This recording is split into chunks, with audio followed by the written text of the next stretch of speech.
Vamos a continuar justamente a conocer cuál es la secuencia para colocarnos el EPP. En esto no se va a hacer mucho énfasis ya que, como les mencioné previamente, se debe enfatizar en el retiro de los EPP, pero siempre tener en cuenta que antes de ponernos el equipo de protección personal debemos realizar una higiene de manos adecuada. Como en este gráfico estamos viendo el lavado de manos. Posteriormente a eso vamos a aplicarnos o a colocarnos, perdón, la bata quirúrgica que, como les mencioné, debe ser manga larga con puño reforzado. Y es importante mencionar aquí que al colocarnos la bata se debe hacer en la parte posterior, no un nudo con las tiras que puede haber, sino se debe hacer un lazo especialmente en la cintura, en la parte posterior y lateral del cuerpo, que nos permita retirarnos con mayor facilidad. Posteriormente vamos a colocarnos ya sea el respirador o la mascarilla quirúrgica acorde a la actividad que vayamos a realizar, y no olvidar que posterior a la aplicación del respirador tenemos que realizar la prueba del check cell. Pasamos al siguiente elemento o equipo de protección personal, que son las gafas o antiparras o el protector facial, en donde vamos a, ¿qué cabe indicar aquí? Que al momento de colocarnos, lo recomendable es que las gafas tengan cubiertas laterales, los cuales nos permitirá tener una mayor seguridad del personal y del profesional que la está utilizando. Y por último, vamos a colocarnos los guantes. Recordar que los guantes deben ir sobre el puño de la bata. Recordemos que la bata es de puño reforzado y los guantes deben cubrir esta parte del puño reforzado, y pues así de esta forma evitando el riesgo de contagio hacia este microorganismo.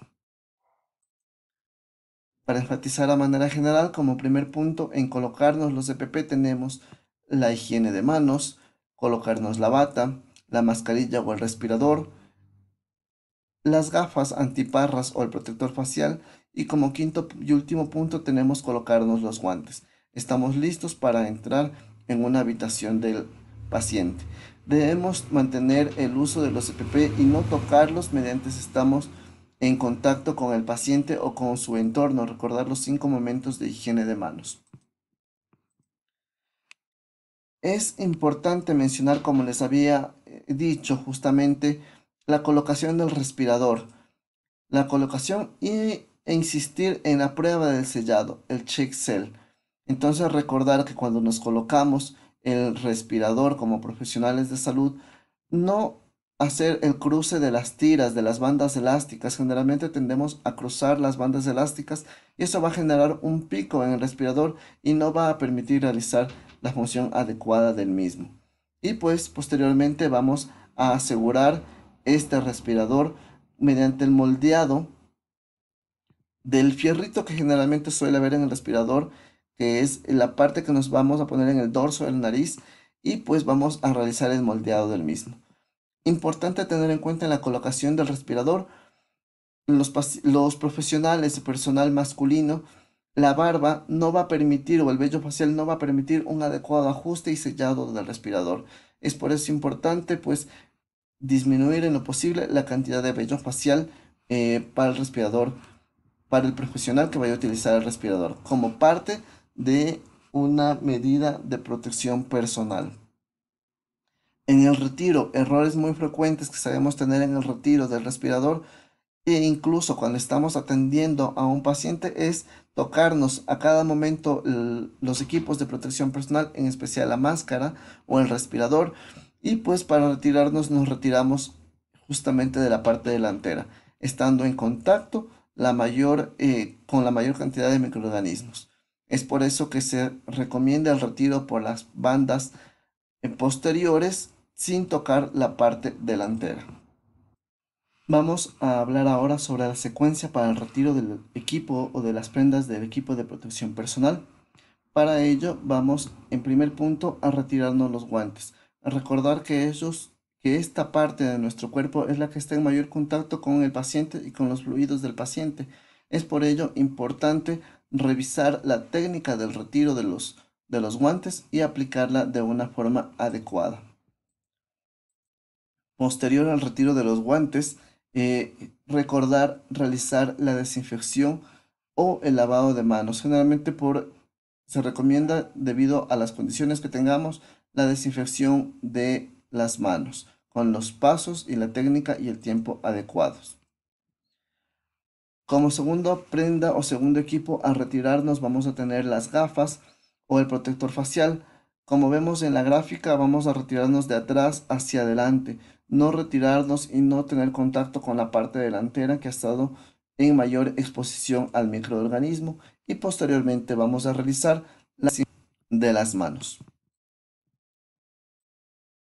La siguiente prenda a retirarnos va a ser la bata, y es un punto que les traigo a consideración en mención de lo que ya se habló anteriormente. El enlazarnos o realizar el lazo de la bata, principalmente de la cintura, en la parte posterior y lateral, esto permitirá una mayor facilidad en sacarnos el EPP. No olvidar que después de cada prenda de protección personal debemos realizar la desinfección de las manos, y por último ya las recomendaciones vistas para lo que es el retiro del respirador o de la mascarilla. Al momento de retirarnos es importante evidenciar primero el uso del alcohol gel o del producto de base alcohólica posterior al retiro de cada prenda de protección personal o lavado de manos en caso de que se pueda realizar. Segundo, no se debe tener en contacto directo con la parte delantera que estuvo con mayor exposición a lo que es los fluidos del paciente. Esas dos cosas debemos tenerlas en cuenta, al igual que el orden de la secuencia del retiro de los EPP, teniendo en cuenta que debemos quitarnos primero lo más sucio hasta lo que está visiblemente y aparentemente más limpio. Es por eso que quedamos primero con los guantes, el retiro de los guantes, en segundo las gafas, en tercero la bata y en cuarto pues el respirador. En cuanto a eso y a manera general, pues tenemos que recordar que la estrategia con mayor costo-efectividad en la prevención y control de infecciones es la higiene de manos, tanto el lavado como la desinfección. Otra de las conclusiones que queremos llegar justamente es que el modo de transmisión de COVID es por gotas y por contacto. Por lo tanto, el EPP a usar debe estar destinado a evitar este modo de transmisión. Recordar que como institución y teniendo en cuenta estos microorganismos que tenemos en el ambiente, la cantidad de pacientes puede ser con tuberculosis u otro microorganismo que se puede también transmitir por núcleos de gotitas, se ha enfatizado en el uso del respirador N95 para el personal de salud que va a estar en contacto con pacientes respiratorios. El uso adecuado y optimizado de los EPP asegura también una mayor protección al personal de salud.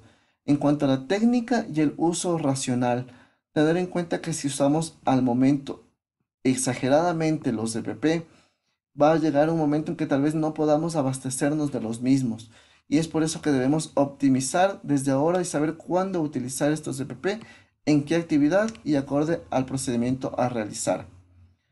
Y pues bueno, como les había mencionado, la mayor cantidad de contagios en personal de salud se produce al momento de retirarnos del equipo de protección personal, por lo que realizarlos de manera oportuna, es decir, no cuando salimos de la habitación conversamos con otros profesionales y ahí nos retiramos. Es decir, apenas estamos saliendo de la habitación, si es que tenemos una exclusa, realizar el retiro de los EPP en la exclusa o en el sitio designado para el retiro de los EPP.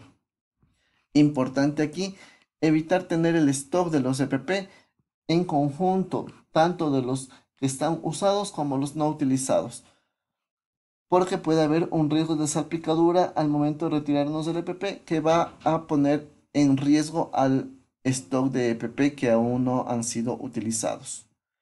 Y pues bueno, eso es a manera general lo que les puedo compartir sobre el uso de los EPP. Recordarles hacer un uso optimizado de los EPP y acorde la actividad y procedimiento que se va a realizar. Entendemos que es una pandemia, que es un evento nuevo y pues bueno, todas las directrices pueden estar sujetas a cambio o a revisiones acorde a la evidencia científica esté disponible. Sin más, un gusto, saludos con todos. Buenas tardes.